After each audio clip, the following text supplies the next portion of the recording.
امام علی علیہ السلام کی خدمت میں ایک شخص آیا اور اداس بیٹھا تھا۔ امام علی علیہ السلام نے چہرے کو دیکھا تو آپ فرمانے لگے، اے بندہ خدا، تم یہی سوچ رہے ہو نا کہ اتنی محنت اور جستجو کے بعد بھی کامیابی، خوشحالی مجھے نصیب کیوں نہیں ہوتی؟ وہ کہنے لگا، ہاں یا علی، میں دن رات محنت کرتا ہوں پھر بھی میرے کام نہیں بنتے، ایسا لگتا ہے میرا نصیب ہی خراب ہے۔ بس یہ کہنا تھا تو امام علی علیہ السلام نے فرمایا، اے شخص، یاد رکھنا اس زمین پہ انسان کے کاموں میں رکاوٹیں اس لیے آتی ہیں کیونکہ وہ اپنے وجود میں ایک بدترین عادت رکھتے ہیں جس سے ان کا نصیب خراب ہوتا ہے، ان کی خوشحالی ختم ہوتی ہے۔ تو وہ کہنے لگا، یا علی، وہ کون سی عادت ہے؟ امام علی علیہ السلام نے فرمایا، یاد رکھنا جب انسان سونے والا ہوتا ہے اس وقت جو چیزیں وہ یاد کرتا ہے اس کا اثر انسان کے جسم پہ باقی رہتا ہے، انسان کی سوچ پہ باقی رہتا ہے، انسان کے وجود پہ باقی رہتا ہے۔ اور اللہ کے فرشتے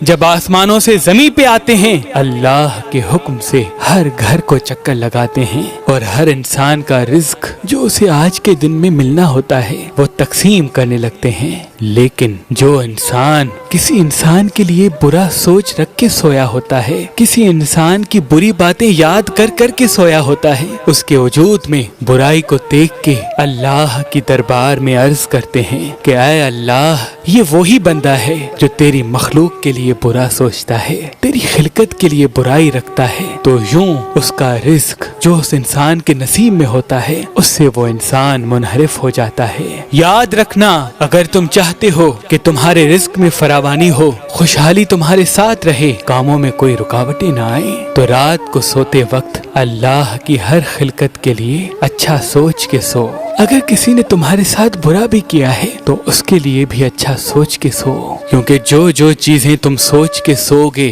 وہی خیالات، وہی احساسات تمہارے وجود پہ اختیار رکھیں گے، اور یوں رزق کے فرشتے اور اللہ کی قدرت تم سے منہ موڑ لے گی۔ سونے سے پہلے اپنی کامیابی کے لیے پر امید ہو کے سونا، اپنی خوشحالی کے لیے پر امید رہ کے سونا۔ جب تم پر امید ہو کے سو گے تو اللہ کے کرم سے تمہارا نصیب بہتر سے بہترین ہونے لگے گا۔ میں نے اللہ کے رسول سے سنا کہ کوئی انسان اگر کسی کے لیے برائی سوچتا ہے یا اپنے لیے نا امید ہو جاتا ہے تو اس برائی کا سب سے زیادہ اثر اس انسان پہ ہی ہوتا ہے، کیونکہ تمہارے سب سے زیادہ قریب تم خود ہو۔ تمہاری اچھی سوچ تمہارے نصیب کو اچھا کرے گی، تمہاری بری سوچ تمہارے ہی نصیب کو برا کرے گی، تمہارے ہی نصیب کو برا کرے گی، تمہارے ہی نصیب کو برا کرے گی۔